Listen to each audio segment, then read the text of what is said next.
কিশোরগঞ্জ হাওড় অঞ্চল ঢাকা থেকে বেশি দূরে না।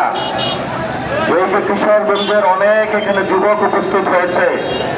যদি সরকার এতদিন চোখ দিত তাহলে কিশোরগঞ্জের ভাগ্য পরিবর্তন হয়ে যেত।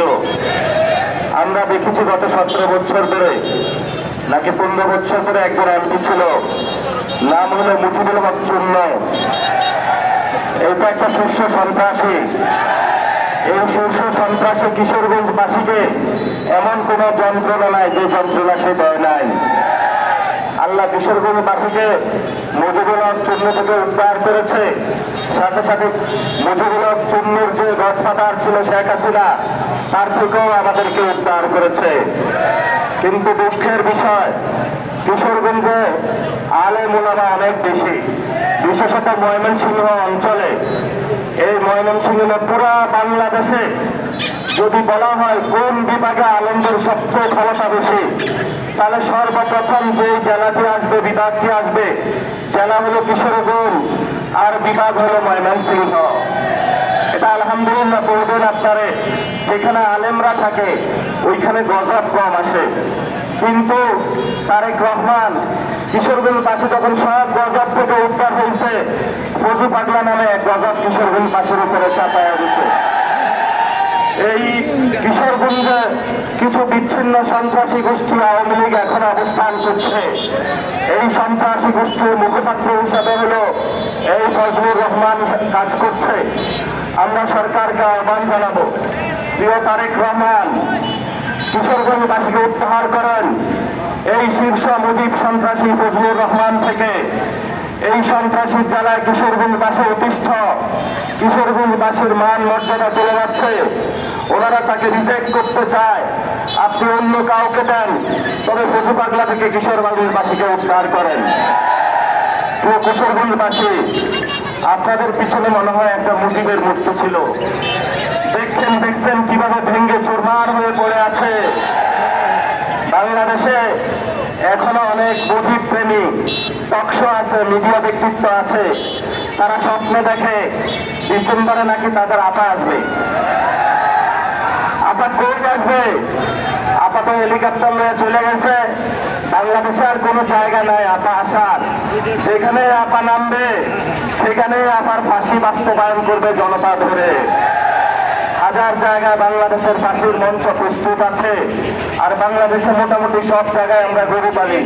গরুর দড়িগুলো অনেক লম্বা লম্বা শক্ত আছে। এই দড়িগুলো শেখ হাসিনার জন্য প্রস্তুত আছে। যেখানেই নামবে সাথে সাথে বাংলাদেশে তার ফাঁসি বাস্তবায়ন করা হবে। 1 সেকেন্ডও আমরা দেরি করবো না। আপনাদের অনেক সংসদ সদস্য, আল্লাহ আমাকে আর মামুনুল হককে সাহায্য পালনকে ভাগ্য দেয় নাই তাদের সাথে বসার জন্য। আমরা বলবো, সংসদে একটা নিয়ম হয়েছে যে বাংলাদেশে হলে মাদকের চোরাচালান বন্ধ করবে এবং যারা এটার সাথে জড়িত হবে তাদের মৃত্যুদণ্ড দেওয়া হবে। 2 দিন পরেই যেই ব্যক্তিটা নিয়মটা নিয়ে আসলো সালাউদ্দিন সাহেব, ওনার মন্ত্রণালয়ের গাড়িতে গুলো আবার চোরান ধরা শিখছে। কাণ্ড কারখানাহীন বাংলাদেশ। তা আমরা সরকারের কাছে একটা আহ্বান জানাবো, বাংলাদেশ মাদকে ছেয়ে গিয়েছে। একটা সময় চায়না আফিম যুদ্ধ হয়েছিল, ব্রিটিশরা চায়না দখল করতে আসছে। চায়নার ইয়াং জেনারেশন শক্তিশালীভাবে ব্রিটিশদেরকে প্রতিহত করেছে। তারপরে ব্রিটিশরা চিন্তা করলো চায়নার সাথে তো যুদ্ধ করে পারবো না, এই তরুণ প্রজন্মকে নষ্ট করে দিতে হবে। তারপরে তারা হংকং ম্যাকাও দিয়ে মাদকের রোড বানাইলো।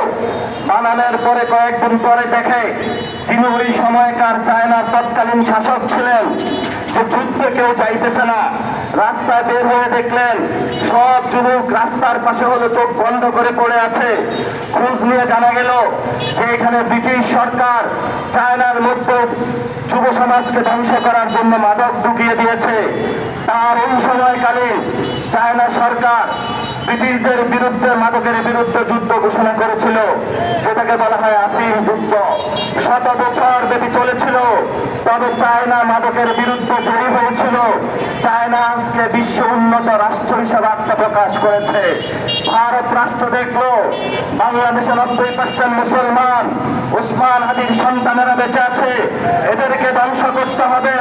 সেই জন্য যারা এমপি হয়েছে তাদেরকে আজকে তারা রাতে রাতারে তাদের কাছে গিয়ে উপস্থিত হলো যে তোমার ইলেকশনের খরচ যোগানোর জন্য তোমাকে আমি একটা সহজ উপায় বলি, বাংলাদেশে আমি ফেন্সিডিল ব্যবসা করব, বাংলাদেশে আমি ইয়াবার ব্যবসা করব, আর এই ইয়াবা ফেন্সিডিলের ডিলারশিপ তোমাকে নিতে হবে। তুমি ইলেকশনে যে 20 কোটি টাকা খরচ করছো, এই 20 কোটি টাকা উঠবে, আগামী ইলেকশনের আরো 30 কোটি টাকা উঠে যাবে। এমপি সাহেব চিন্তা করলো এটা তো খারাপ ব্যবসা না, কিন্তু ভারত রাষ্ট্র চিন্তা করলো এই এমপির মাধ্যমে কিশোরগঞ্জ থেকে শুরু করে টেকনাফ থেকে তেতুলিয়া, রূপসা থেকে পাটুরিয়া যদি আমরা মাদক ঢুকাইতে পারি এবং সেখানে যদি যুব সমাজকে ধ্বংস করতে পারি, তাহলে বাংলাদেশে কালিমার পতাকা লা ইলাহা ইল্লাল্লাহ বলার একটা লোক থাকবে না, বাংলাদেশে কোনো আজাদির লোক থাকবে না, বাংলাদেশে যে যুবক শ্রেণী থাকবে তাদেরকে আমরা ভারতের যে তত্ত্ব আছে পৃথিবীর তত্ত্ব, সেই তত্ত্ব দিয়ে কাবু করতে পারবো। বাংলাদেশের মার্কেটকে দখল করব, ভারতীয় ব্যবসা বাজার বানাবো, নদীগুলা শুকিয়ে দেব, বাংলাদেশের উপরে নির্যাতন চালিয়ে বাংলাদেশের যে 90% মুসলমান আছে ভবিষ্যতের হায়দ্রাবাদের মতো সিকিমের মতো এদেরকে আমরা জনবাস বানিয়ে নেব। তারা এই যুক্তি করেছে, প্ল্যান করেছে। আমরা আজকে সরকারকে জানাবো মাদকের বিরুদ্ধে নিয়ম করেছেন। প্রথমে তার পার্লামেন্টে যারা এমপি রয়েছে, পার্লামেন্টে ঢুকার আগে তাদেরকে ডোপ টেস্ট করতে হবে। যদি এমপিদেরকে বাংলাদেশে ডোপ টেস্ট করা হয় আর কেই কোন মদের পারে বসে, তাহলে এটা যদি আপনারা চিহ্নিত করতে পারেন, বাংলাদেশে যুব সমাজ মাদকের করাল গাছ থেকে মুক্তি পাবে। সরকার আমাদেরকে বলে ভূত আসছে, ভূত আসছে, ভূত তো সর্ষের মধ্যে ভূত।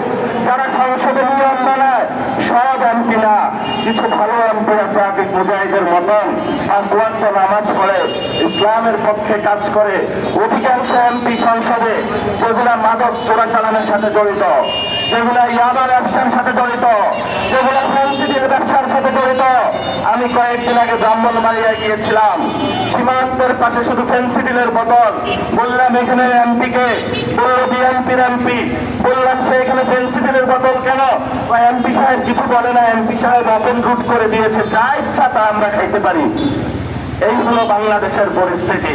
আমরা সরকারকে বলবো বাংলাদেশের যুব সমাজকে রক্ষা করতে হবে। আমরা সবাই ছাত্র দল না যে মাদক দিয়ে সারাদিন পড়ে থাকবো, আমরা সবাই যুব দল না যে রাতের বেলায় হলো প্যাকেট প্যাকেট গাঁজা বানিয়ে বিক্রি করব। আমরা সেই সব বিএনপির লোক না যারা রাতের বেলায় ফেন্সিডিল বিক্রি করব। আমরা ইমানে বিশ্বাসী, শহীদ ওসমান হাদিতে বিশ্বাসী, যারা বাংলাদেশের মাদকের সকল স্পট ধ্বংস করতে চায়। এটাই হলো ওসমান হাদির বাংলাদেশ। প্রিয় কিশোরগঞ্জবাসী, আমরা একজন নতুন অস্থায়ী স্পিকার পেয়েছি। নাম কি জানেন? হাফিজউদ্দিন আহমেদ। উনি অস্থায়ী রাষ্ট্রপতি এখন হয়ে গিয়েছে। উনি আবার ইরানপন্থী লোক দেখি, কয়েকদিন ইরানে ঘুরে এসেছে। তো কাজী নজরুল বলেছিলেন ইরানি বালিকা, ওনার একটা গান আছে। তা আমরা হলে বাংলাদেশের আমাদের স্পিকার থেকে রাষ্ট্রপতি হাউসে ইরানি বালক পেয়েছি, যে সবসময় হলো ড্যাশিং ড্যাশিং বাপ, চুল টুল মোছড়ায়া, তারপরে বিভিন্ন জায়গায় দৌড়াদৌড়ি করতেছে। খুবই ভদ্রজন। উনি চায়নাপন্থী অনেকের কাছে শুনি। এখন আমেরিকা কি রাজ করে কিনা জানি না। আমরা আমেরিকার বিরুদ্ধে নই, আমরা কোনো দেশের বিরুদ্ধে নই। তবে পৃথিবীর যদি কোথাও অন্যায় হয়, সে অন্যায়ের বিরুদ্ধে বাংলাদেশে 100% মানুষ সে অন্যায়ের বিরুদ্ধে যে কোনো সময় দাঁড়াইতে প্রস্তুত আছে। পুরো বিশ্ববাসী প্রত্যক্ষ করেছে। প্যালেস্টাইনের উপরে নিপীড়ন হয়েছে, আমরা প্যালেস্টাইনের সাথে আছি, ভবিষ্যতেও থাকবো। কাশ্মীরের মানুষের উপরে নিপীড়ন হয়েছে, আমরা কাশ্মীরের সাথে ছিলাম, আছি, থাকবো।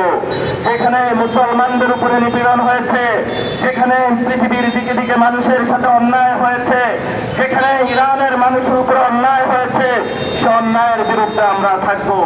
যেহেতু আমরা একজন রাষ্ট্রপতি এই ধরনের পেয়েছি বাংলাদেশের ইতিহাসে প্রথম, আশা করি ইরানের জনগণের উপরে সেই ধরনের অত্যাচার নির্যাতন ইঙ্গো মার্কিন হামলা চালাচ্ছে, সেইভাবে হলো ইরাকের উপরে দখল করা হয়েছিল, বলেছিল এইখানে বোমা আছে, কিন্তু হলো দূরবীন দিয়ে তারা প্রত্যক্ষ করেছে, ইরাক তছনছ করে দিয়েছে, কিন্তু একটা পারমাণবিক বোমা তারা পায় নাই। এখন তাদের নজর পড়েছে আমাদের প্রিয় বঙ্গোপসাগরের তেলের দিকে। আমরা আপনাদেরকে বলবো, বাংলাদেশের তেল এক ফোঁটা পরিমাণ তেল আমরা কোন দেশকে নিতে যাব না। এটাই হলো আগামীর বাংলাদেশ। যদি কেউ মনে করে ভারতে সুযোগ পাই না চায়না চলে যায়, চায়নায় সুযোগ পাই নাই ওয়াশিংটনে চলে যায়, ওয়াশিংটনে সুযোগ পাই না দিল্লি চলে যায়, দিল্লি পাই না পিন্ডি চলে যায়, পিন্ডি পাই না লন্ডন চলে যায়। অত দেশ আমাদের দেখার দরকার নাই। আমাদের 18 কোটি জনগণ আছে। আমরা যদি আজকে থেকে বেতন করে কার্য প্রণালী দিয়ে কাজ শুরু করে ঘুষ বন্ধ করতে পারি, দুর্নীতি বন্ধ করতে পারি, রাষ্ট্রের সংস্কার বন্ধ করতে পারি, 50% তরুণ আছে, এই তরুণরা একমাত্র আল্লাহর পক্ষ থেকে রহমত। পৃথিবীতে যেই রাষ্ট্রে এই তরুণদেরকে পায় 100 থেকে 200 বছর পরে পায়, এই 50% তরুণ কিন্তু আগামী 30-40 বছর পরে পুরো বৃদ্ধ হয়ে যাবে। তখন এই তরুণ যারা আপনারা আছেন চিকিৎসার জন্য হসপিটালে যাইবেন, চিকিৎসা পাইবেন না, পকেটে টাকা থাকবে না। এখনই তরুণ বয়স আছে, বাংলাদেশকে যদি এখন গড়তে না পারেন তাহলে বৃদ্ধ বয়সে রাস্তায় সবাই ঢুকে ঢুকে মরবেন। এই জন্য বলছি আমরা তরুণ থাকা অবস্থায় বাংলাদেশকে যদি ঠিক না করতে পারি, সংস্কারের পক্ষে যদি নিয়ে না আসতে পারি, পুলিশ সংস্কার যদি না করতে পারি, ব্যবসা সংস্কার যদি না করতে পারি, তাহলে আগামী বাংলাদেশের মানুষের কোনো ভবিষ্যৎ নাই। যেই দেশের ভবিষ্যৎ নাই সেই দেশের সাথে আমাদের কোনো দফারফা নাই। আমরা এমন এক বাংলাদেশ বানাতে চাই যেই বাংলাদেশ আগামীর বাংলাদেশ, সার্বভৌমত্বের বাংলাদেশ, ইসলামের বাংলাদেশ, শহীদ ওসমান হাজির বাংলাদেশ, শহীদ মুক্তর বাংলাদেশ, শহীদ ওয়াসিমের বাংলাদেশ, ছাত্র হত্যাকাণ্ডে যারা শহীদ হয়েছে তাদের বাংলাদেশ, পিলখানায় যেই সকল বীর জওয়ানরা শহীদ হয়েছে তাদের বংশধর আমরা তাদের অংশধারা উপক্রম করে ভবিষ্যতে আগামীর বাংলাদেশের একটি শক্তিশালী রাষ্ট্র গঠন করতে চাই। রাষ্ট্র তো গঠন করতে চেয়েছিলাম, কিন্তু ঝামেলা পাকায় দিতে তারেক রহমান। এমন ঝামেলা পাকাইছে, উনি পড়ছে হলে সালাউদ্দিনের খপ্পরে। আগের কালে কিছু অশিক্ষিত রাজা হইত, তাকে যদি কেউ জিজ্ঞেস করতো ডানে ডানে তাকিয়ে বলতো কি বলবো। এখন তারেক রহমানকে কিছু জিজ্ঞেস করলে ডানে তাকায় সালাউদ্দিনের দিকে কি বলবো, আরেকবার জিজ্ঞেস করে হলো বামে তাকায় কি বলবো। আমরা সরকার প্রধানকে বলবো আপনার কোনো দিকে তাকানোর দরকার নাই, আপনি বিশ্বাস করতে শিখেন। সালাউদ্দিন আপনাকে বিড়ালের টুপি পরায় রাখছে, আপনি বাঘের বাচ্চা, আপনি বিশ্বাস করতে শিখেন। আপনার বাপ ভারতের বিরুদ্ধে দাঁড়িয়েছিল, আপনার হচ্ছে তার সন্তান। আপনার মা ভারতের বিরুদ্ধে দাঁড়িয়েছিল, আপনার শরীরে বেগম খালেদা জিয়ার রক্ত। অনেকেই আপনাকে উল্টাপাল্টা কথা বলে ভারতের দিকে নিয়ে যাওয়ার চেষ্টা করা হচ্ছে। আমরা আপনাকে সাবধান করে দিচ্ছি, যদি ভারতের সাথে কোনো চুক্তি করেন, ভারতের সাথে দফারফা করেন, আমরা আপনাকে আসসালামু আলাইকুম জানাবো। তখন আপনাকে আমরা দেখবো না আপনি কার সন্তান, 17 বছর আপনি কোথায় লড়াই করেছেন, কি করেছেন, সেই জায়গাটা আমাদের দেখার দরকার নাই। আমাদের একটাই দেখার, ভারতের সাথে আমরা আজাদির প্রত্যেকটা জায়গা নিয়ে আছে কিনা, আজাদির জায়গা নিয়ে আছে কিনা, বাংলাদেশ স্বাধীন সার্বভৌম জায়গা আছে কিনা, নাই। সংসদে আমরা বলেছিলাম যে সীমান্ত হত্যা হয়। সীমান্ত হত্যাটা আপনারা জানেন যে ভারত আইসা বাংলাদেশের কৃষক যারা কাজ করে তাদেরকে গুলি করে চলে যায়। আমরা বলেছি এটা করা যাবে না। আমরা পার্লামেন্টে বিল উত্থাপন করার জন্য নিয়ে গেছি, আমরা পার্লামেন্টে নোটিশ দিয়েছি। তারেক রহমান সরকার বলে এটা নিয়ে কথা বলা যাবে না, কারণ তারেক রহমান সরকার ইলেকশনের আগে আওয়ামী লীগের বাংলার মতন অনেক মুজিবদের বদমাইশকে হলে পাত্তা দিয়েছে, যাদের কারণে আজকে আমাদের উপরে তারা অস্ত্র তাক করার সাহস পেয়েছে। আমরা তারেক রহমানকে বলবো হুঁশিয়ার হয়ে যান, সাবধান হয়ে যান, সময় এখনো আছে। যদি হুঁশিয়ার না হন, জনতা পঙ্গপালে ঢাকা আপনার অফিসের দিকে যাবে, আপনারও শেখ হাসিনার মতন জনগণ পালাইতে বাধ্য হবেন, বাংলাদেশের স্থায়ী ঠিকানা হবে না। বাংলাদেশে যারা প্রধানমন্ত্রী হয়েছে তারা সুটকেস নিয়ে ভালো মতন বাসায় যাইতে পারে নাই। যেগুলাই ক্ষমতায় গিয়েছে এগুলাই হলো ভারতের সাথে হাত মিলিয়েছে। আমরা আপনাকে বলবো, হুঁশিয়ার সাবধান, কান্ডারি হুঁশিয়ার সাবধান, সাবধান হয়ে যান। আপনার জন্য আশা করি যে ইঙ্গিতেও যথেষ্ট আপনি বুঝে নেবেন। আমাদের আরেকজন ব্যক্তি আছে ফখরুল ইসলাম, মির্জা ফখরুল ইসলাম, উনি বিএনপির মহাসচিব। উনি নাকি বাংলাদেশের সবচেয়ে ভদ্রলোক।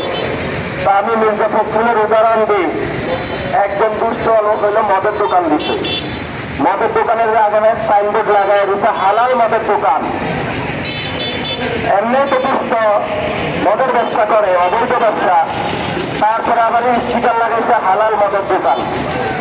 এখন এই মির্জা ফখরুল যদি ভালো হয়, যত জায়গায় লম্পট, অভদ্র, দুশ্চরিত্র, চাঁদাবাজ, খুনি, সন্ত্রাসী লোক ইলেকশন করেছিল, জনগণ দেখছে লোকটা ভালো না, তাকে ভোটে হলে পরাজয় করেছে, মির্জা ফখরুল লোকের রাতের বেলা ডাকছে যে তুমি খারাপ হওয়ার কিছু দরকার নাই, আমাকে রাতের বেলায় কিছু অংশ দিয়ে যাও, আমি তোমাকে কালকে অমুক জায়গায় পৌর প্রশাসক বসায় দিচ্ছি। একে একে পুরা বাংলাদেশের সকল উপজেলা উনি দখল দিল এবং জেলা প্রশাসকের সব অভদ্র লোক তরুণী বসিয়ে দিল। বিভিন্ন জায়গায় যারা সমাজের শীর্ষ সন্ত্রাসী তাদেরকে মেয়র পদে বসাইল। শুধু সেখানেই ক্ষান্ত হয় নাই, যেই লোকটা গত 17 বছর বলেছিল বাংলাদেশে গণতন্ত্র প্রয়োজন, সেই লোকটা নির্বাচনের জন্য অপেক্ষা না করে স্থানীয় জায়গায় যেখানে চেয়ারম্যান রয়েছে, চেয়ারম্যান অফিসে নিজের লম্পট পত্র অভদ্র লোকদের বসিয়ে দিল। তা আমরা মির্জা ফখরুলের এই দোকানের নাম দিয়েছি হালাল মদের দোকান। অর্থাৎ যত দুশ্চরিত্র লোকের সকলের দিয়ে উনি একটা আড্ডা জমিয়েছে, ভদ্রতার মুখোশ আমরা উন্মোচন করে দিব। উনি তো রাষ্ট্রপতি তো দূরের কথা, আমি বলেছি বাংলাদেশের কোনো মন্ত্রী হওয়ার যোগ্যতা ওনার নাই। যদি থাকতো তাহলে কি অসভ্য লোকের মতন এইভাবে বিভিন্ন জায়গায় কি লোক বসাইতো উনি? এটা কোনো সভ্য মানুষের কাজ হইতে পারে না। আমরা আপনাকে বলবো ফখরুল ভাই, গদিতে বসার পরে কি হয়েছে আপনার? গুনটুন কম হয় নাকি অন্য কোনো সমস্যা হয়েছে? আমরা বলবো এখনো সময় আছে, হেদায়েতের পথে আসেন। যদি না আসতে পারেন, বাইতুল মুকাররমের যিনি খতিব আছে তার কাছে যান, উনি আপনার হেদায়েতের ঝাড়ফুঁক দিলে হয়তো বা আপনার এইসব অশুভ জায়গা থেকে আপনি ফিরে আসবেন। আমরা সুন্দর একটি বাংলাদেশ পাবো। আর গতকালকে আমরা দেখেছিলাম রাজপথে কুম্ভু মারামারি কে করেছিল জানেন? চারিদিকে কুম্ভু মারামারি, ব্ল্যাক বেল্ট পাইছে ইশরাক, পিচ্ছি ছেলে প্রতিমন্ত্রী হয়ে গেছে ক্ষমতার গরমে। রাজপথে মানুষ হইলে নদীতে নামলে সাঁতার কাটে, সে হলো দেখি রাজপথের মধ্যেই নেতা কর্মীদের সাথে সাঁতার কাটে। এবং এই সাঁতার কাটার কারণে দেখা গেছে 17 বছর বিএনপির যে লোকটা সবচেয়ে নির্যাতিত ছিল সে প্রতিনিয়ত লাঠির উপরে খাইতেছে।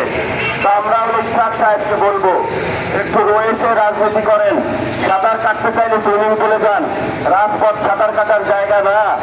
এবং আপনার বিরুদ্ধে কিন্তু আব্বাস বাহিনী লেগেছে। আমরা ঢাকাতে বিখ্যাত দুইটা গ্যাংয়ের কথা জানতাম, একটা হলো খোকা বাহিনী আর একটা হলো আব্বাস বাহিনী। খোকা বাহিনী আর আব্বাস বাহিনী সারা ঢাকায় এত মারামারি করতো, শুধু লাশ করতো। আল্লাহ জান্নাত নাসিব করুন, খোকা সাহেব মারা গিয়েছেন, এখন একজন বেঁচে আছে আব্বাস বাহিনী। এই আব্বাস বাহিনী হলো খোকা সাহেবের খুবই কিউট একটা ছেলে, কিছু বুঝে না, এই ইশরাককে সারাদিন ডিস্টার্ব করে। কালকে রাত্রে হলো অনলাইন মিডিয়াতে আব্বাস বাহিনী ইশরাক সাহেবের প্যান্টটা খুলে দিয়েছে। তা আমরা বলবো ইশরাক সাহেব, আপনার বাবার সারা জীবন শত্রু ছিল আব্বাস বাহিনী, এখন আপনার উপরে নতুন করে লেগেছে এই আব্বাস বাহিনীর লোকজন। আমরা বলবো আপনাদের এই দুষ্ট চরিত্রের বিভিন্ন পরিবারে যে মারামারি, এগুলো আমরা দেখতে চাই না। আগে শেখ হাসিনা আর জিয়া ফ্যামিলি এমন কামড়াকামড়ি করতো, সারাদিন লাশ করতো, একদিন একটা যুবদলের করলে আরেকদিন একটা যুবলীগের করতো। আমরা পড়েছি এক অসহ্য যন্ত্রণায়। একদিকে প্রভু নৌকা থেকে নামে হলো শেখ ফ্যামিলি, ওই নৌকা উঠা যায় হলো জিয়া ফ্যামিলি, জিয়া মিয়া ফ্যামিলি নাম না হলে শেখ ফ্যামিলি উঠা যায়। আমি একজনকে খোঁজ নিলাম, মালয়েশিয়াতে একটা বিল্ডিং আছে, যে বিল্ডিং এ বাংলাদেশে যারা রাজনীতির ক্ষমতা থেকে চলে যায় ওরা হলো ওইখানে থাকে। তো এতদিন নাকি বিএনপির লোকজন ছিল, এখন ওই হোটেলগুলোতে হলো, ওই বাসাগুলোতে হলো আওয়ামী লীগের লোক উঠেছে। তো ওইখানে আমি খোঁজ নিলাম, একটা কারণও পরিবর্তন হয় নাই, বাসার একটা লোক পরিবর্তন হয় নাই, শুধু পরিবর্তন হয়েছে মানুষগুলো। যেই মানুষগুলো বাংলাদেশের ক্ষমতায় ছিল ওরা মালয়েশিয়াতে ওই হোটেলে গিয়ে এসেছে, ওই লোকগুলো এখানে এসে বাংলাদেশের গদিতে বসেছে। একই স্ট্রাকচারে তারা বাংলাদেশ চালাচ্ছে, যে স্ট্রাকচারের কোনো পরিবর্তন হয় নাই। আমরা আশা করবো আগামী বাংলাদেশে নতুন স্ট্রাকচার আসবে, যে স্ট্রাকচারের মাধ্যমে আমরা যে সংস্কার চেয়েছিলাম, যে আমরা যে বিচার চেয়েছিলাম, 1400 লোকের বিচার বাস্তবায়ন করব। রাজপথে দিনে দুপুরে তাদেরকে খুন করা হয়েছে এবং আমরা বলেছিলাম বাংলাদেশে ব্যবসা থেকে শুরু করে সব জায়গার সংস্কার করতে হবে। এই সংস্কার আমাদেরকে বাস্তবায়ন করতে হবে। আপনাদের কিশোরগঞ্জের আওয়ামী লীগদেরকে আমরা বলতে চাই, যদি কিশোরগঞ্জের আওয়ামী লীগ যদি দিল্লিতে না পালান এখান থেকে, অথবা থানায় আত্মসমর্পণ না করেন, আপনারা কিশোরগঞ্জে এখানে যত মানুষ একসাথে হয়েছেন, তারাইদের যারা একসাথে হয়েছেন, আওয়ামী প্রতিরোধ, আওয়ামী সন্ত্রাস বিরোধী প্রতিরোধ কমিটি গঠন করুন। পাড়ায় মহল্লায় তাদেরকে খুঁজে বের করুন। যারা রাতের আধারে আপনার সন্তানের হাতে মাদক তুলে দিচ্ছে, আপনাদের উপরে নিপীড়ন চালাচ্ছে, তাদেরকে খুঁজে খুঁজে বের করে প্রশাসনের হাতে তুলে দিন। ওই ওসি যদি তাদেরকে ছেড়ে দিতে চায়, ওই ওসিকেও আপনারা হলো পিলারের সাথে বেঁধে রাখবেন। কাউকে আমাদের ছাড় নাই। একটা কথা বলে শেষ করবো, সাজ্জুদ আলম বিরক্ত হচ্ছেন। আমাদের এখানে ওসি সাহেব নিচে 5 লাখ টাকা, বিএনপির নেতা নিচে 5 লাখ টাকা। আপনারা দেখেন রাস্তায় আওয়ামী লীগের লোক ঘোরাফেরা করে, তো ওই লোককে জিজ্ঞাসা করছে যে আপনি রাস্তায় কিভাবে ঘুরেফেরা করেন, আপনি তো কয়দিন আগে মানুষ খুন করেছেন। বলে যে আমি ওসিকে দিয়ে আসছি 5 লাখ টাকা, বিএনপির নেতাকে দিয়ে আসছি 5 লাখ টাকা, 10 লাখ টাকার বিনিময়ে রাস্তায় ঘোরাফেরা করি। বৃষ্টি আসতেছে, দোয়া করবেন। এই এলাকায় যে কৃষি কার্ড দেওয়া হচ্ছে সব বিএনপির লোকে পাচ্ছে, সাধারণ মানুষ পাচ্ছে। তারেক রহমানের যে কৃষি কার্ড, এটা গরিবের কৃষি কার্ড না, এটা হলো যে কবরে আছে তার জন্য কৃষি কার্ড। এই কৃষি কার্ড হলো বিএনপির নেতা কর্মীদের জন্য। আমরা তারেক রহমানের নীতিকে ধিক্কার জানাচ্ছি এবং আমরা তোমার কাছে বলতেছি, আল্লাহ রস্তা আমার ট্যাক্সের টাকা নিয়ে যে আবিদুর রহমান তোমার গাড়ির পিছনে প্রতিনিয়ত দৌড়ায়, অশিক্ষিত অকর্মঠ একটা লোকের পিছনে কৃষি কার্ড দিয়ে আমার বুকের পকেটের টাকা তাকে দেবেন না। আল্লাহ রস্তা আপনার কাছে মাপ চাই। যদি কোনো মাপ, যদি কৃষি কার্ড দিতেই হয়, আপনি হলে যেখানে সমাজের সবচেয়ে গরিব লোক তাকে দিতে হবে। উল্টা পাল্টা লোককে কৃষি কার্ড দেওয়া যাবে না। আর সাজ্জুদ আলম তো এমপি সাহেবের সুনাম করলেন, কিন্তু এমপি সাহেবের ভাই কি ভালো লোক? সে তো ভালো লোক না। তার নামে অনেক অভিযোগ শুনেছি। আশা করি এমপি সাহেব নিজে যেমন ভালো হইবেন, নিজের ফ্যামিলিকে হেদায়তের পথে রাখবেন। যদি নিজের ফ্যামিলিকে হেদায়তের পথে না রাখতে পারেন, 5 বছর পরে কিন্তু আপনার গদি ঠিক থাকবে না। সেই গদিতে কিশোরগঞ্জবাসী তার বাসে আগুন জ্বালায় দিবে। এজন্য বলে ক্ষমতার মধ্যে যেভাবে বসেছেন সোজা থাকবেন। আমরা আপনাদেরকে সোজা করতে চাই, আমরা আপনাদের শত্রু নই। অনেকবার রিকোয়েস্ট করেছেন আপনার বিরুদ্ধে বক্তব্য দেওয়ার না দেওয়ার জন্য, আমরা কারো বিরুদ্ধে বক্তব্য দিতে চাই না। তবে কেউ যদি উল্টা পাল্টা করে তাদের জন্য আমরা তিতুমিরের বাসের লাঠিও প্রস্তুত রাখতে চাই সোজা করার জন্য। এই যে বিএনপির আগাম কুকাম, এগুলোর বিরুদ্ধে আমাদের সবাইকে ঐক্যবদ্ধ হতে হবে। সেই জন্য স্থানীয় নির্বাচনে আমরা এককভাবে অংশগ্রহণ করতেছি। সেই জন্য আমাদের এখানে একজন প্রার্থী দিয়েছি ভাই, এই ভাইকে আপনারা সবাই ভোট দিবেন। একদিকে লয়ার, আরেকদিকে হাফেজে কোরআন, আরেকদিকে হলো অনার্স মাস্টার্সে করেছেন, আরেকদিকে কি ভাই, হ্যাঁ এই রানটির কথা বলেছি, আপনি অনেক জায়গায় শিক্ষা অর্জন করেছেন। এবং এই ভাই এখানে বৈষম্য বিরোধী আন্দোলন থেকে সবসময় রাজপথে লড়াকু ভূমিকা রেখেছে এবং উনি গ্রেপ্তার হয়েছে 4-5 বার এবং ওনার আব্বাকে গ্রেপ্তার করা হয়েছে। তো ওনার যে জিনিসটা ভালো লাগলে, আজকে এখানে কেউ যদি বলেন যে উনি চাঁদাবাজি, দুর্নীতি, সন্ত্রাসের সাথে জড়িত ছিল, তাহলে ওনার প্রার্থীটা এখানে ক্যান্সেল করা হবে। যদি না থাকে সবাই হাত তুলে ঐক্যবদ্ধভাবে আমরা আজকে দাঁড়াই। আগামীর এই উপজেলা চেয়ারম্যান আমরা ইনশাআল্লাহ এনসিপির ঘরে তুলে দেবো সবাই ইনশাআল্লাহ।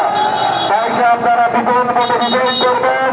ওনার নেতৃত্বে এখানে যারা বিএনপির সন্ত্রাসী রয়েছে, আওয়ামী লীগের গুন্ডা পান্ডা রয়েছে, সবাইকে সাইজ করে আপনার ভালো শিক্ষা প্রতিষ্ঠান, ভালো উপজেলা গঠন করার জন্য জন্য ঐক্যবদ্ধভাবে কাজ করবেন, সেই আমানত আপনাদের কাছে রেখে গেলাম।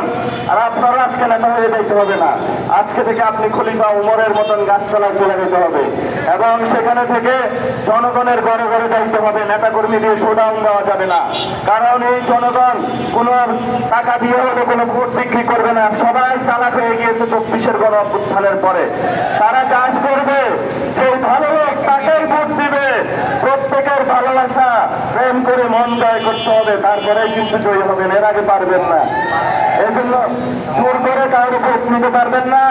আপনারাও ভালোবাসা দিতে চাইলে ভালোবাসা নিবেন, আপনারা ওনার সাথে প্রেম করবেন, একটু প্রেম করে ভাইকে বিজয় করে নিয়ে আসবেন। আগামীর ইনশাল্লাহ তারাইলে এনসিপির শব্দ গাড়ি হবে। এবং আজকে সবাই একটা শপথ নেন, আগামীকালকে থেকে এই তারাইলে কোনো মাদকের স্পট থাকবে না। আগামীকালকে থেকে এই তারাইলে কোনো আওয়ামী লীগের গুন্ডা পান্ডা সন্ত্রাসী থাকবে না। আগামীকালকে থেকে এই তারাইলে মুজিব প্রেমী কোনো মাস্তান থাকবে না। যারা বাংলাদেশ বিরোধী ভারতের পক্ষে কাজ করতেছে তাদেরকে যদি পান তাহলে কি করবেন সেটা না বলে, যদি বলি মিডিয়া যায় এটা পুরো বাংলাদেশে বলবে যে নাসরুদ্দিন পাটোয়ারি যুদ্ধ লাগায় দিছে, সেটা আপনারা ভালো জানেন। সেটা হলো গত জুলাইতে 24-এর জুলাইতে যেভাবে আপনারা কাজ করেছিলেন সেভাবে কাজ করে দিবেন, এটা আপনারা ভালো জানেন। কাজটা সেরে ফেলেন। সবাইকে আসসালামু আলাইকুম।